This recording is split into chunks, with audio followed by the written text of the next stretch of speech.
The playoffs have officially begun and the regular season is now over, and with the finalists for the NBA awards being announced just the other day, I think it's right for me to make some predictions on who I think will win each award.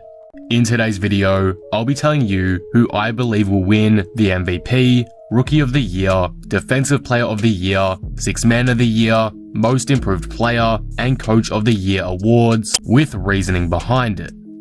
Before we start, if you're new here and enjoy the video, be sure to subscribe. For more NBA content like this, I'm trying to reach 17,000 subscribers, so all support would be greatly appreciated.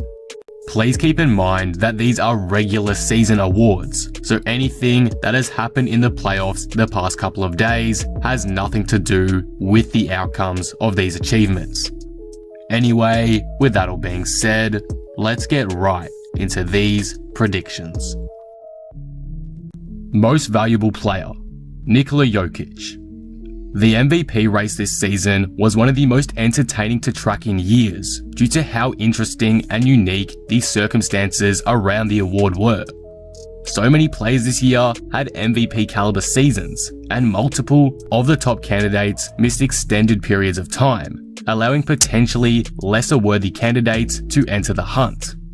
In the end, it came down to Steph Curry, Nikola Jokic, and Joel Embiid, a very fair top three.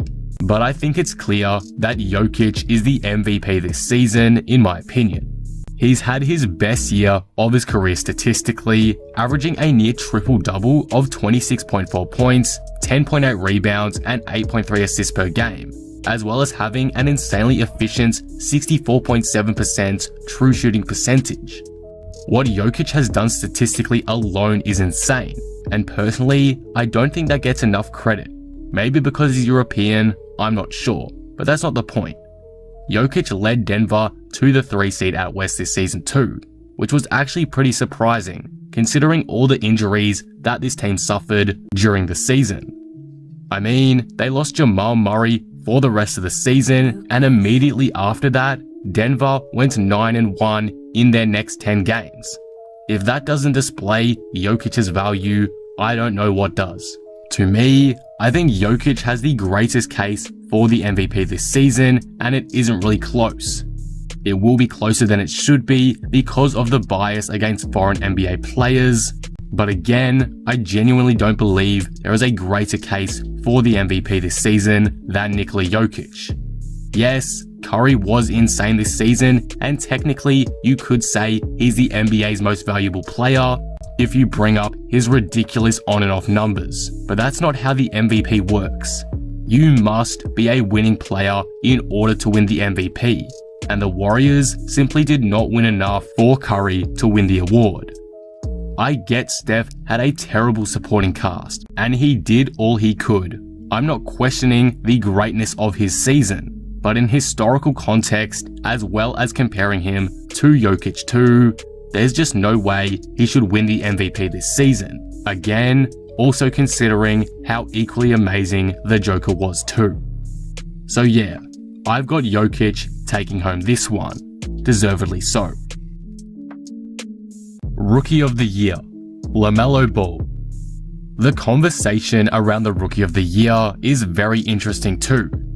Injuries and inconsistent play from the top rookies have made it hard to determine who the clear favorite is, and with no actual set criteria that defines what the Rookie of the Year needs to accomplish, it's hard to say which way this award will swing.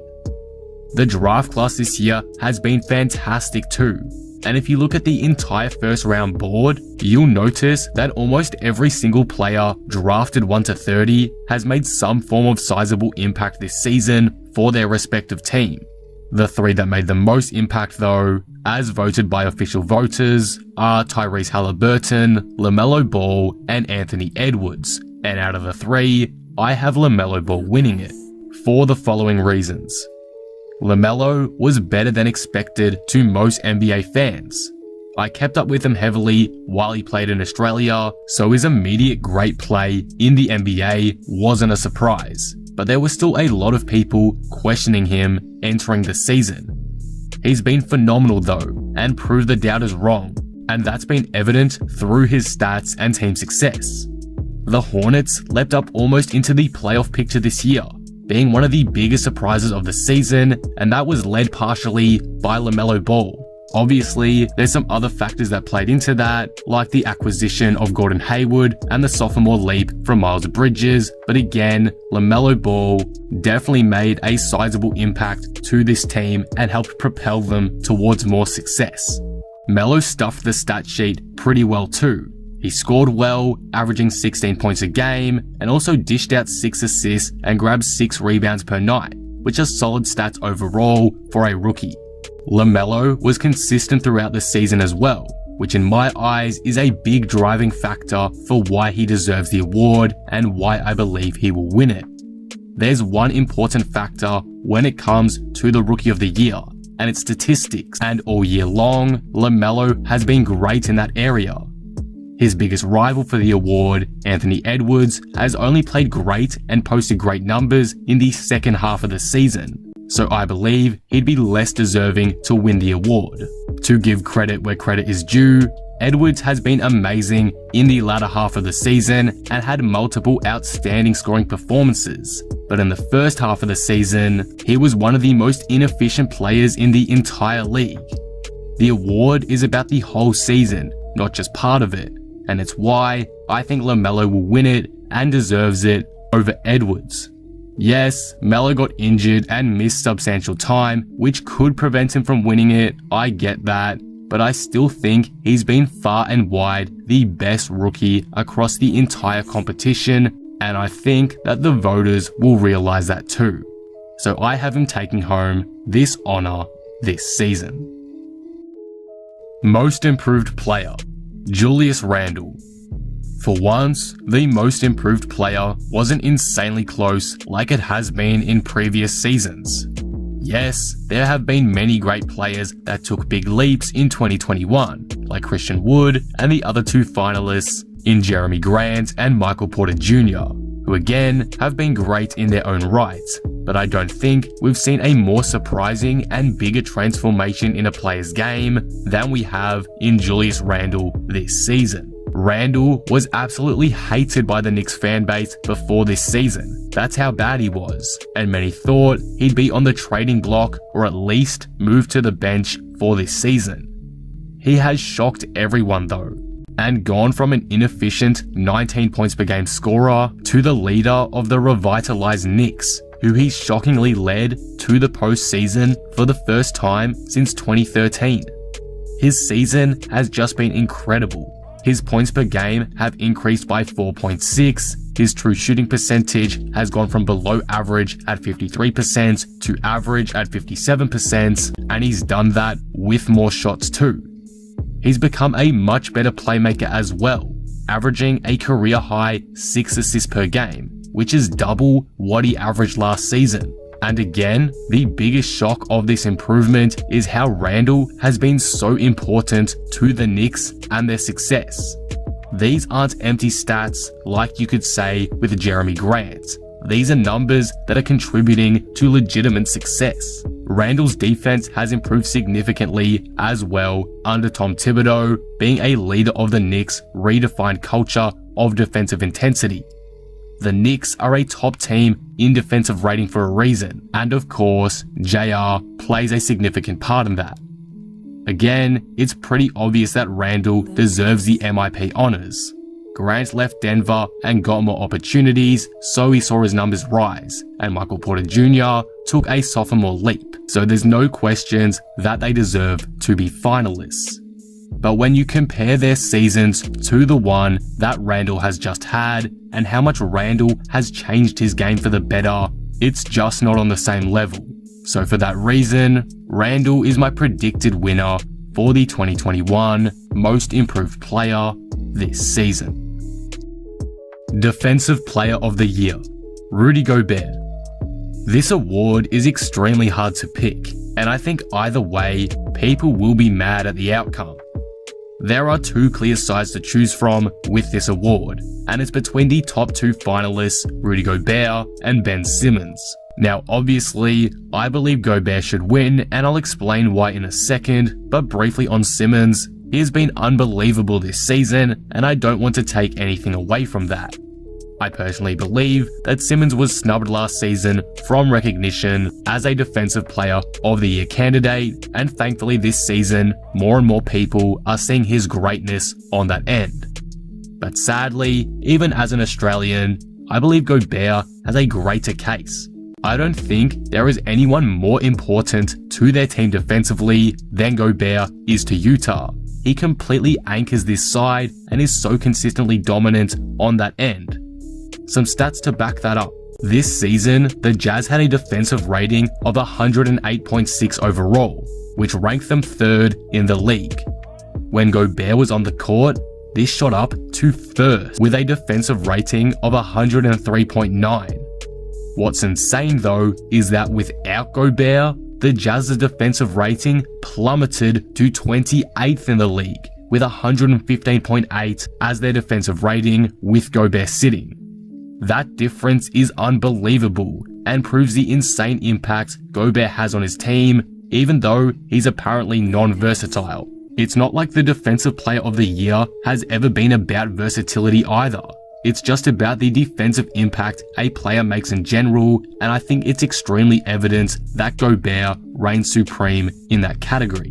Gobert also led the league in defensive rebounds this season, was 2nd in blocks per game, and reduced his opponent's field goal percentage by nearly 15% within 6 feet of the rim. As for advanced stats, Gobert is 5th in the league for defensive box plus minus and 1st in defensive win shares. Simmons was fantastic this year, but as I've shown, it should be without question that Rudy Gobert is the best defensive player in the NBA in season 2021 and thoroughly deserves this award. 6th Man of the Year, Jordan Clarkson.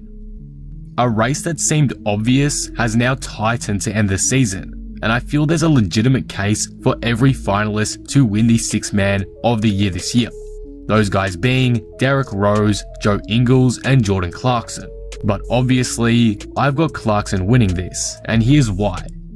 Clarkson had a career year this season, averaging a career-high 18 points per game, rising to become the secondary scorer Utah has searched for to pair with Donovan Mitchell and run the second unit.